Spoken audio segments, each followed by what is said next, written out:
पहिल्यांदा मी रस्त्यावरती पण काम करणार आहे, की प्रत्येक गावात खेडोपाडी, काळेवाडी, जाशी, नंतर ते वाकी, दोरगेवाडी ह्या ठिकाणी लोकं पण आपली येतात. किती त्रास खेड्यापाड्यातल्या गावांना येता जाता होतो, त्याच्यावरती काही नाही. तर शिक्षण म्हणाल तर मराठी शाळेतून जी मुलं आहेत ती आता जास्त करून इंग्लिश मीडियमकडे भर पडते. तर असं का होते? नमस्कार, माझं नाव शीतल राहुल रणपिसे. गोंदवले बुद्रुक गटातून मी जिल्हा परिषदेसाठी निवडणुकीसाठी उमेदवारी म्हणून माझी निवड झालेली आहे. आपले सर्वांचे लाडके दादा, महाराष्ट्राचे आपले नेते, त्यांचे विमान अपघातात निधन झाले. खरं तर ती विश्वास न बसणारी गोष्ट आहे. नीतीचा घात झाला आणि असं झालं. खरं तर महाराष्ट्रातील 17 पगड जातींसाठी काम करणारे अशी त्यांची ओळख आणि त्यांची पोकळी निर्माण झाली. त्यांना पहिल्यांदा मी भावपूर्ण श्रद्धांजली अर्पण करते. माझी जिल्हा परिषदेसाठी निवड झाली म्हणजे आरोग्य, शिक्षण आणि पाणी ह्या ज्या मूलभूत गरजा आहेत त्यासाठी माझी पहिली प्रथमतः मी ती करण्याचा प्रयत्न करेन. आणि आरोग्य म्हटलं तर प्रत्येक घरापर्यंत आरोग्य सेवा उपलब्ध होत नाही. त्याच्यासाठी माझं पहिलं कर्तव्य ते राहणारच आहे. नंतर प्रत्येक घरापर्यंत पाणी आणण्याचा तो प्रयत्न तर माझा असणारच आहे. शेतीसाठी लागणारे ज्या अवजारे आहेत ते घरापर्यंत, म्हणजे कुठलीही स्कीम जिल्हा परिषदेतून येणारी प्रत्येक स्कीम आधी जिल्हा परिषदमध्ये येते, नंतर पंचायत समिती, नंतर ग्रामपंचायतीपर्यंत ते पोचते. पण सर्वसामान्य जनतेपर्यंत त्या स्कीमचा लाभ होत नाही, कारण त्या फक्त कागदावरतीच रेखाटल्या जातात. त्यांचा लाभ सर्वसामान्य जनता घेऊच शकत नाही. त्याच्यासाठी पहिलं आता महिलांना म्हणाल तर महिलांना सबलीकरणासाठी गावाकडच्या महिला सगळ्या शेतीच करत असतात.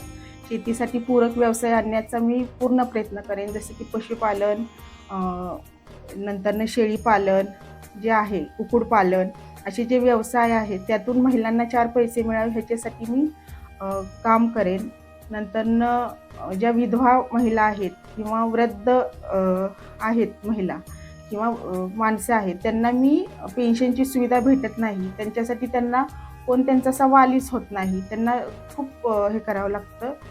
तर त्यांच्यासाठी मी प्रयत्न करीन आणि स्वतः लक्ष देईन. शिक्षण म्हणाल तर मराठी शाळेतून जी मुलं आहेत ती आता जास्त करून इंग्लिश मीडियमकडे भर पडते. तर असं का होते?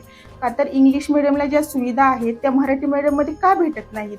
त्या भेटल्या पाहिजे ह्याच्यासाठी मी प्रयत्न करेन. कारण की त्यामुळे चांगले मराठी शाळेचे जे चांगले शिक्षक आहेत त्यांना मुलांना ते हेच करू शकत नाहीत, कारण मुलं येतच नाहीत शाळेत. सगळी मुलं ज्यांची परिस्थिती नसताना सुद्धा सर्वसामान्य जनतेंना मुलं इंग्लिश मीडियमला टाकावी लागतात. का टाकावी लागतात ह्याच्यासाठी विचार केला पाहिजे. त्या पूर्ण सुविधा शाळेमध्ये कशा येतील याच्यासाठी माझं पहिला प्रयत्न राहील. नंतर आता प्रत्येक गावामध्ये जे रस्ते आहेत, लोक पण आपली येतात. किती त्रास खेड्यापाड्यातल्या गावांना येता जाता होतो, त्याच्यावरती काही नाही. तर पहिल्यांदा मी रस्त्यावरती पण काम करणार आहे, की प्रत्येक गावात खेडोपाडी, काळेवाडी, जाशी, नंतर ते वाकी, दोरगेवाडी ह्या ठिकाणी रस्त्यासाठी मी काम करेन.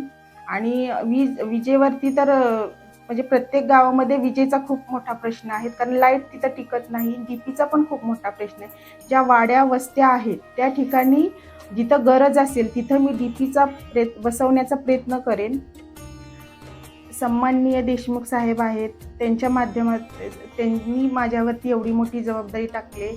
ते IAS ऑफिसर आहेत, त्यांच्या सोबत काम करण्याची मला जी संधी मिळाली ती खूप मोठी संधी आहे. आणि त्याचं सोनं मी एकटीने नाही तर आपण सर्व जनतेने करून घ्यायचे आहे, कारण ते IAS ऑफिसर होते.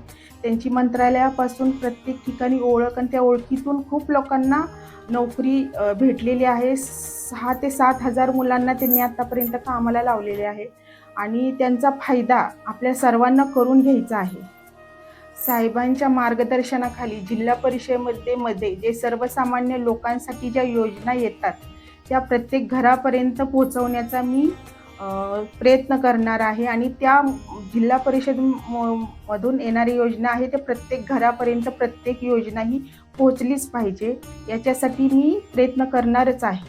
आणि यामुळेच मला तुम्ही सर्वांनी तुमचा आशीर्वाद मला पाहिजे, की तुम्ही त्या मतातून मला तुमचा आशीर्वाद द्यायचा आहे. आणि घड्याळ या चिन्हास पुढील बटन दाबून मला प्रचंड बहुमताने विजयी करा. धन्यवाद.